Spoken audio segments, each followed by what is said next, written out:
The Global Humanities Initiative has existed since 2021, but today is a special launch event. In this event, we really show and feel the humanities. I would like to introduce to you Flow, an MIT dance team that is particularly interested in exploring the beauty of traditional, ethnic, and folk Chinese dance styles.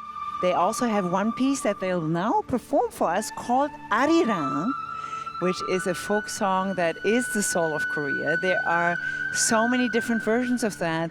And lo and behold, the dance troupe will perform for us actually a Chinese version of the Korean minority in China.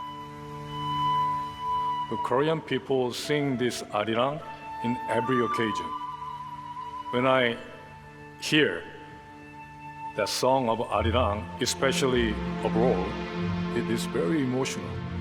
The arirang starting from very slow mood, very emotional, very static.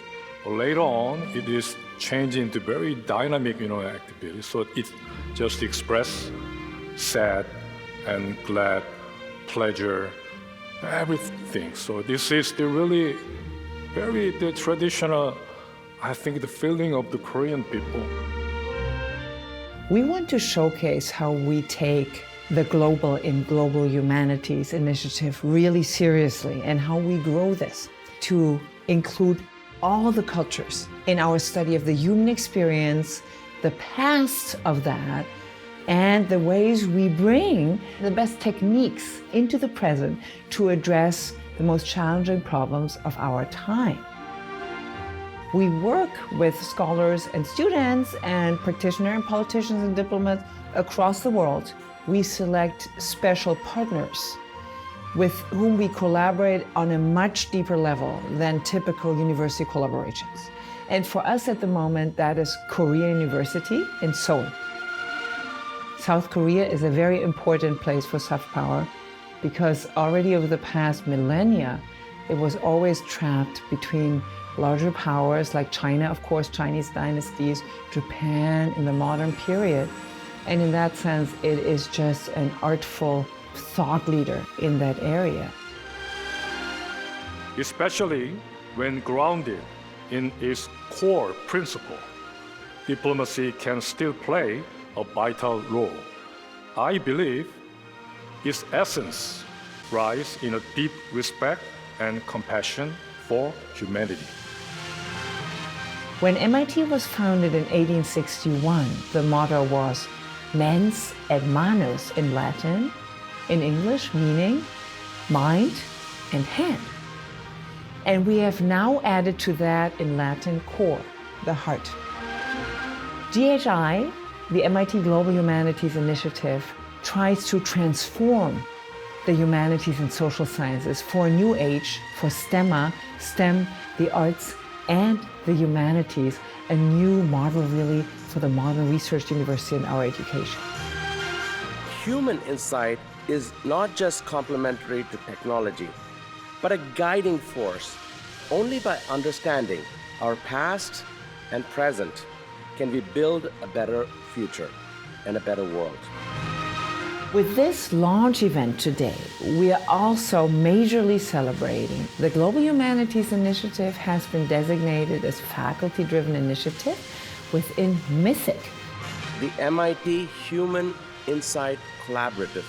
MITHIC builds upon MIT's long-standing recognition that human-centered disciplines are essential to tackle the world's most urgent challenges through interdisciplinary collaborations.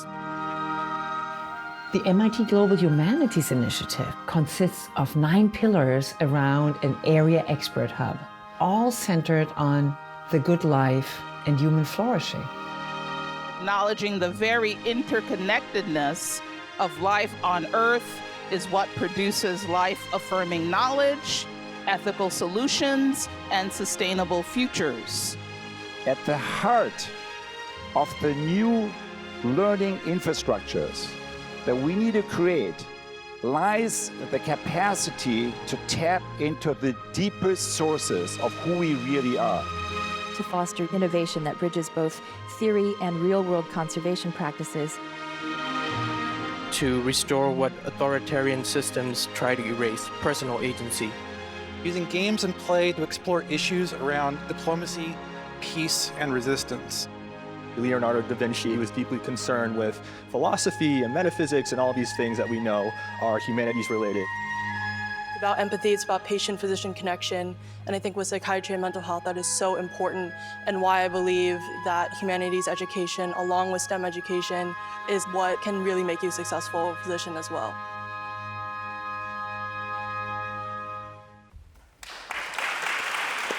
And in the middle of is the group of scholars of ancient, medieval, older worlds.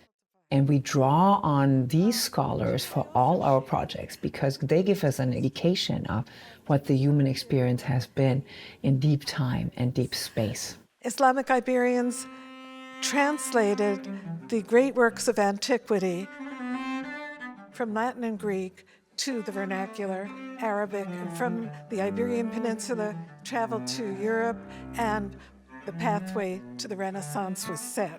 The reason Shakespeare is still the most performed playwright in the world is because it's been adapted, it's been made local. Conversation with people working in medieval England, medieval China, Puerto Rico, many other places. It's pushed me to think beyond my work, which is in 19th century Egypt, and that has really revolutionized my thought. Humans for millennia have been debating and putting into practice all sorts of different possibilities.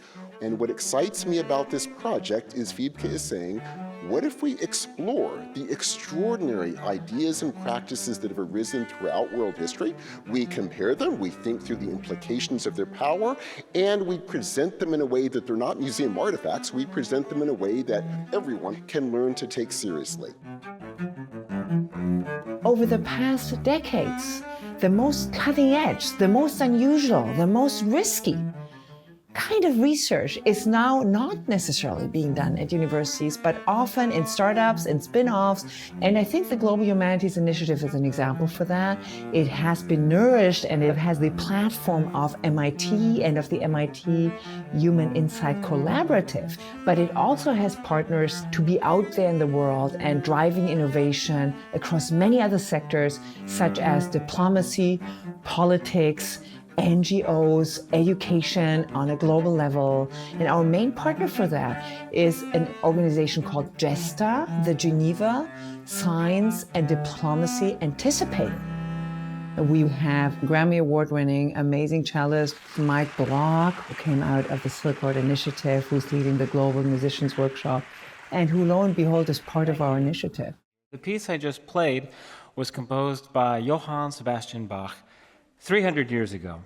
And what I love about music is that, even a piece of music like that we might associate with a specific time and place is the result of centuries of global influence. So Bach was a Germanic composer, but in the Bach cello suites that he was writing, he was really trying to draw on the whole world of music that he was encountering in Europe. So there's movements in these suites inspired by French music, German music, Spanish music, Irish music. And so what I just played was called the Courante from the third Bach cello suite on an instrument that's originally from Italy, the cello. This is the world's first 3D printed carbon fiber cello. What you're actually looking at is the top of a Grancino cello from 1700. Painted on top of this carbon fiber cello, but even the cello itself is the result of a lot of different cultures interacting. The wood on the bow for the cello is from the Pernambuco region in Brazil, and the hair still comes from horses, and the horses with the longest, thickest hair are either from Mongolia or Canada.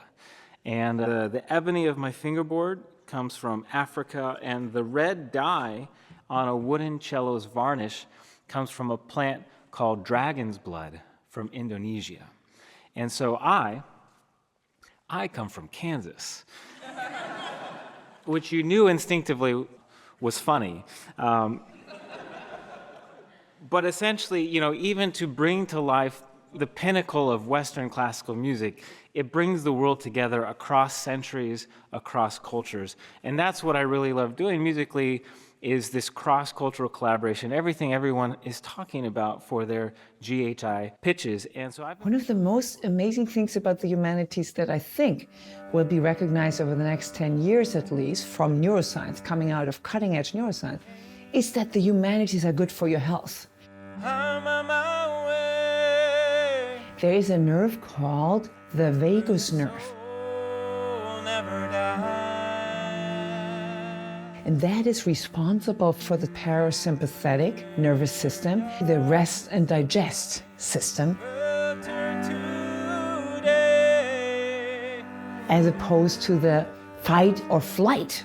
And lo and behold, when you sing with your throat, when you look at beautiful pictures, when you look at nature, that nerve is actually stimulated. And it's the best possible stress diminisher. There are these so-called dose chemicals in our body: dopamine, oxytocin, serotonin, endorphins. And lo and behold, reading, creating, even pattern recognition, like doing a puzzle or doing scholarship for that matter, it has often to do with pattern recognition, are things that lead to the release of these dose chemicals. And the dose chemicals control the can chemicals, cortisol, adrenaline, noradrenaline, the bad chemicals that produce stress, but also give us power when we need it. So in that sense, we need humanities workouts.